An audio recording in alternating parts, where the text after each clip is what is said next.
จิยันตาปุถิยโมเลสัจจานังลัน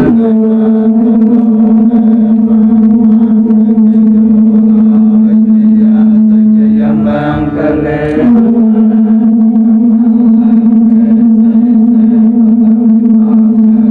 อภิเษกสา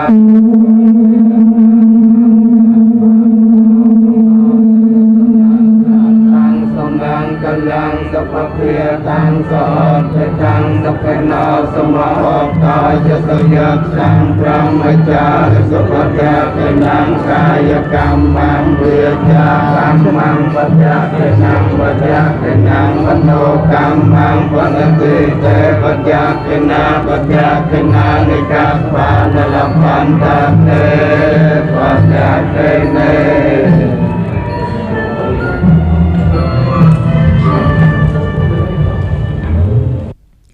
ព្រះរាជពិធីដ៏សំខាន់មួយទៀតនៃព្រះរាជពិធីរាជាភិសេកព្រះមហាក្សត្រក្នុងថ្ងៃទី1នេះដែរបកករណាព្រះបាទសម្ដេចព្រះបរមនាថនរោត្តមសីហមុនីព្រះចៅក្រុងកម្ពុជាធិបតីជាទីសក្ការៈរួមដង្ហែដោយព្រះរាជវង្សានុវង្សនិងនិមឺនសពមុខមន្ត្រីព្រះបរមរាជវាំងបានយាងនិងអញ្ជើញក្នុងព្រះរាជពិធីស្វាធ្យាយពុទ្ធជ័យមង្គលថ្វាយដោយព្រះសង្ឃ9អង្គនៅក្នុងប្រតិញាំងទេវវិនិច្ឆ័យនៅក្នុងឱកាសដ៏មហាប្រសើរនោះព្រះមហាសុមេធាធិបតីទេពវង្សសម្ដេចព្រះសង្ឃរាជគណៈមហានិកាយព្រះសុគន្ធាធិបតីប៊ូគ្រីសម្ដេចព្រះសង្ឃរាជគណៈធម្មយុត្តិកនិកាយសម្ដេចព្រះពោធិវាំងនុនង៉ែតសម្ដេចព្រះធម្មលិខិតលាស់ឡាយសម្ដេចព្រះឧត្តមបញ្ញាដូងផង់សម្ដេចព្រះឧត្តមវង្សាមួងរា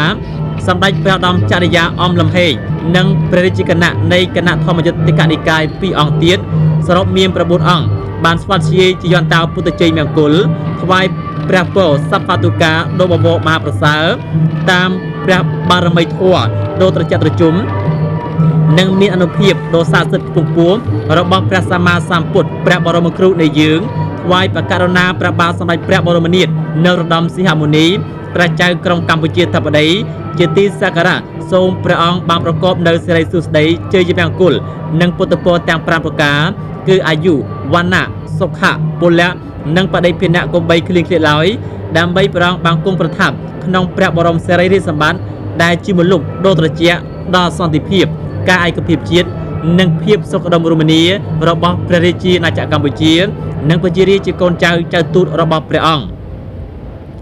ប្រជារាស្ត្រនៅទូទាំងប្រទេសសូមចូលរួមអបអរស្វាគមន៍យ៉ាងឃ្លាវខ្លាបំផុតចំពោះព្រះរាជពិធីរាជាភិសេកព្រះមហាក្សត្រដ៏ឧត្តមឧត្តមនេះ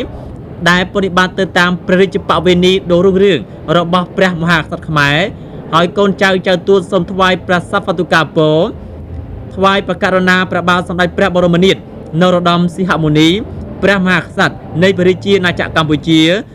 សូមព្រះអង្គមានព្រះរាជសុខុមាលភាពដ៏បរិបូរណ៍ប្រកាយពលមាំមួនព្រះបញ្ញាញាណព្រឺថ្លាប្រជញ្ញមានយុយឺនយូរនិងសូមឲ្យព្រះអង្គទទួលបានមហាជោគជ័យដ៏ត្រចះត្រចង់ក្នុងព្រះរាជបេសកកម្មនៃការបម្រើជាតិនិងប្រជារាស្ត្រកម្ពុជាជាដរាបតទៅ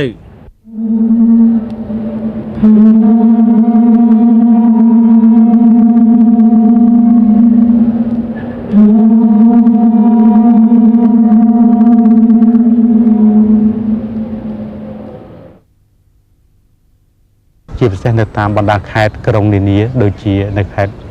ពោធិ៍សាត់ខេត្តបាត់ដំបងក្រុងព្រះសីហនុខេត្តកោះកុងនិងខេត្តរតនគិរីថ្មីត្បិតតែ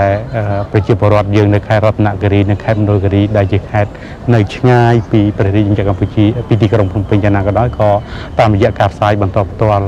របស់ទូរទស្សន៍ជាតិកម្ពុជានិងទូរទស្សន៍ទាំងអស់បានឃើញនឹងទេសនានៅទស្សនវិជ្ជាដ៏មហាអស្ចារ្យនៃព្រះរាជពិធីបុណ្យរាជាភិសេកឡើងគ្រងរាជសម្បត្តិថ្មីជាព្រះមហាក្សត្រ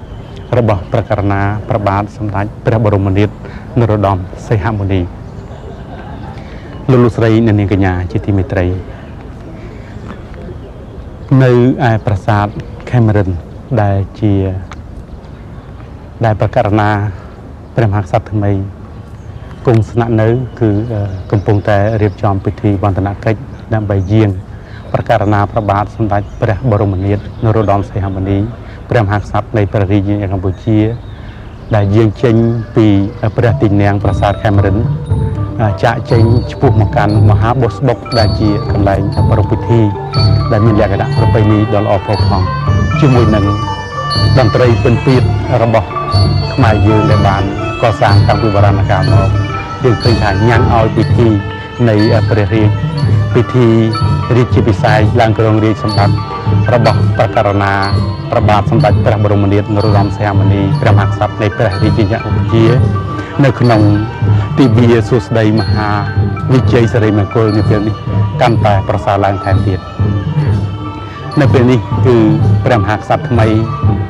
គឺព្រះករុណាព្រះបាទសម្ដេចព្រះបរមនាថនរោត្តមសីហមុនីព្រះមហាក្សត្រនៃព្រះរាជាណាចក្រកម្ពុជាដោយមានការយាងដង្ហែពីសម្ដេចព្រះវរៈបិតាសម្ដេចព្រះវរៈមាតាដែលជាសម្ដេចឪសម្ដេចតាសម្ដេចតាទួតសម្ដេចម៉ែសម្ដេចយាយសម្ដេចយាយទួតក៏បានយាងអងដង្ហែព្រះមហាក្សត្រថ្មីចេញពីព្រះទីន័ងទេវវិនិច្ឆ័យឆ្ពោះមកកាន់មហាបុស្បុកដែលតាំងនៅ